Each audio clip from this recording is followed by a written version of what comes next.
In a surprising move that has captured the attention of many, Siyanda Zuma, the leader of the MK Liberation Party, has announced his desire to rejoin the African National Congress, known as the ANC. This request has sent shockwaves through South Africa's political scene and sparked significant debates about what this means for the future of the ANC, the MK Liberation Party, and the political landscape of South Africa as a whole. To fully understand this moment, we need to delve into the history of these two parties and what this potential reunion could signify.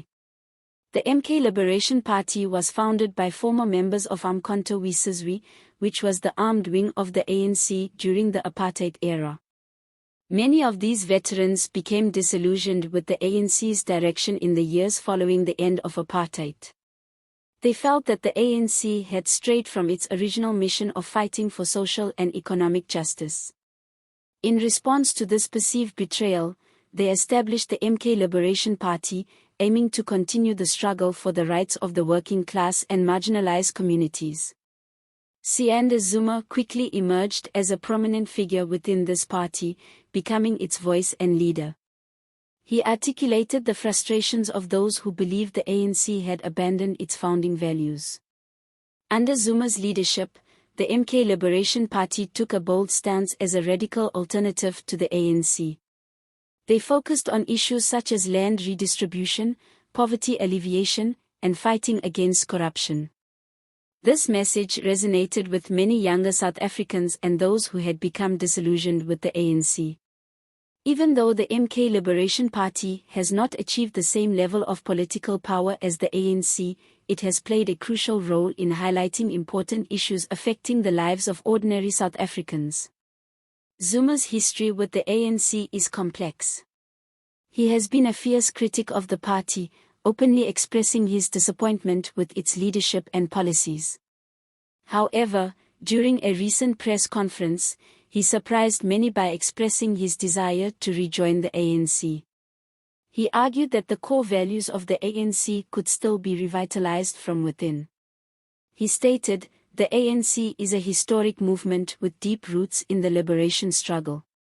Though I was disillusioned in the past, I believe that working together, we can still achieve the vision that Mandela and others set forth."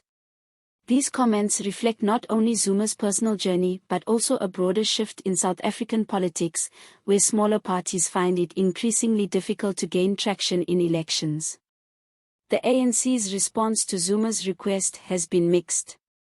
Some members of the party, especially those who support radical economic transformation, view Zuma's return as a positive development. They believe that his reputation as an anti-corruption advocate and his grassroots support could help the ANC reconnect with voters who feel neglected. They argue that Zuma's presence could bridge the gap between the ANC and leftist movements, potentially revitalizing the party's base. On the other hand, some ANC members are skeptical about welcoming a high-profile critic back into the fold. They worry that this could create internal divisions and disrupt the unity that the party is striving to maintain ahead of the next elections. These members express concerns that Zuma's return could embolden factions within the ANC to pursue more radical agendas, alienating moderate voters and jeopardizing the party's stability. This situation highlights a significant trend of political fragmentation and realignment in South Africa. Over the past few years, several high-profile figures have left the ANC to create their own parties or join other political movements, citing dissatisfaction with the leadership and direction of the ANC. Zuma's request to rejoin the ANC underscores the party's enduring appeal, despite its internal struggles and declining popularity in the polls. For many like Zuma, returning to the ANC may seem like a more effective way to influence change than remaining on the margins of South African politics. If the ANC decides to accept Zuma back, it could signal a new chapter for both the party and the broader political landscape. His return might encourage other former members to consider rejoining, potentially bringing renewed energy and purpose to the ANC. However, there is also a risk that his presence could exacerbate existing tensions and further divide the party along ideological lines.